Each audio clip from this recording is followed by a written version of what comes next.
అభివృద్ధిని పరుగులు పెట్టిస్తున్న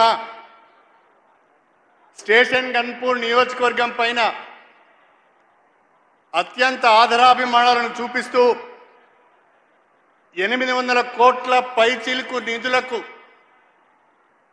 అభివృద్ధి నిధులను మంజూరు ఇచ్చిన మన పైన ప్రేమతో ఈ రోజు మన నియోజకవర్గానికి వచ్చిన గౌరవనీయులు శ్రీ రేవంత్ రెడ్డి గారికి స్వాగతం సుస్వాగతం।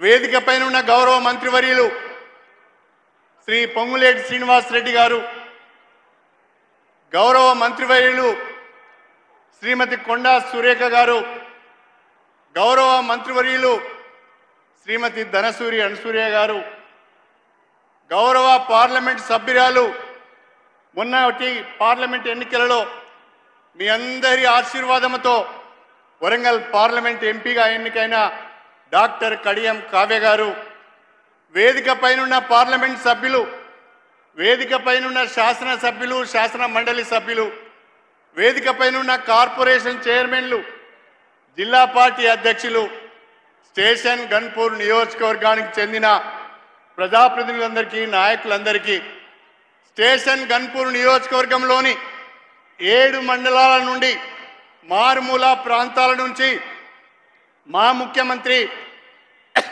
రేవంత్ రెడ్డి గారి సభను జయప్రదం చేయాలని ఎండను సైతము లెక్క చేయకుండా వచ్చిన మా అక్క చెల్లెళ్లకు, అన్నదమ్ములకు, ప్రతి ఒక్కరికి, మీడియా మిత్రులకు పేరు పేరున నా హృదయపూర్వకమైన నమస్కారాలు తెలియజేసుకుంటున్నా। నేను మీ అందరి ఆదరాభిమానాలతో ఎమ్మెల్యేగా ఎన్నికయ్యాను। ఎమ్మెల్యే ఎన్నికల సందర్భంగా చెప్పాను, అవకాశం ఇస్తే అభివృద్ధి చేస్తాను అని।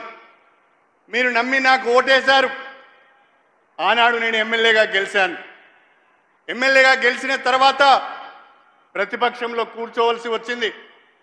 ప్రతిపక్షంలో ఉంటే స్టేషన్ గన్పూర్ నియోజకవర్గం ఆగమవుతుంది, అభివృద్ధి జరగదు, ప్రభుత్వ సహకారం లేకుండా ఏ పని చేయలేమోనని మదన పడుతున్న సమయంలో లోకసభ ఎన్నికల సందర్భంగా మన ప్రియతమ ముఖ్యమంత్రి శ్రీ రేవంత్ రెడ్డి గారు, అన్నా మీలాంటి వాళ్ళు కాంగ్రెస్ పార్టీలో ఉంటే బాగుంటుంది, మీరు కాంగ్రెస్ పార్టీలోకి రండి, మీ అనుభవం అవసరమంటే వారితో నాకున్న స్నేహం, వారితో నాకున్న సాన్నిహిత్యం, వారిపైన నాకున్న నమ్మకంతో నేను కాంగ్రెస్ పార్టీలో చేరడం జరిగింది అని చెప్పి ఈ సందర్భంగా తెలియజేస్తున్నా। అయితే సంవత్సరం తిరగక ముందే మన నియోజకవర్గ అభివృద్ధికి సంబంధించి అడిగిందే తడవుగా ప్రతి ఒక్క అభివృద్ధి కార్యక్రమానికి మంజూరీ ఇచ్చిన అత్యంత సహృదయులు, అత్యంత ఆదరాభిమానాలు మన పట్ల చూపించే వ్యక్తి మన ముఖ్యమంత్రి రేవంత్ రెడ్డి గారు అని చెప్పి ఈ సందర్భంగా గుర్తు చేస్తున్నా। 800 కోట్ల రూపాయల నిధులతో కూడిన అభివృద్ధి పనులకు ఈరోజు మనం శంకుస్థాపన చేసుకున్నాం। దాదాపుగా అన్నిటికీ పరిపాలనా అనుమతులు వచ్చాయి, అన్నిటికీ టెండర్లు పిలిచారు, అన్నిటికీ అగ్రిమెంట్లు అయినాయి। ఈనాడు మన ముఖ్యమంత్రి గారి చేతుల మీదుగా శంకుస్థాపన చేసి రేపటి నుంచి పనులు ప్రారంభించాలన్నదే నా ఆలోచనగా మీ అందరికీ సవినయంగా తెలియజేసుకుంటున్నా।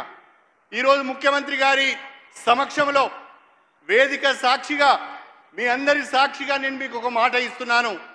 ముఖ్యమంత్రి గారిని, ప్రభుత్వాన్ని, అధికారులందరినీ కూడా అన్ని రకాలుగా సంప్రదించి విజ్ఞప్తి చేసి ఒప్పించి 18 మాసాల లోపు ఈరోజు శంకుస్థాపన చేసుకున్న అన్ని పనులకు కూడా పూర్తి చేసి ప్రారంభోత్సవం చేయించే బాధ్యత నాది అని చెప్పి నేను ఈ సందర్భంగా తెలియజేస్తున్నా। మీ నమ్మకాన్ని వమ్ము చేయకుండా, మీ విశ్వాసాన్ని వమ్ము చేయకుండా వచ్చే రోజు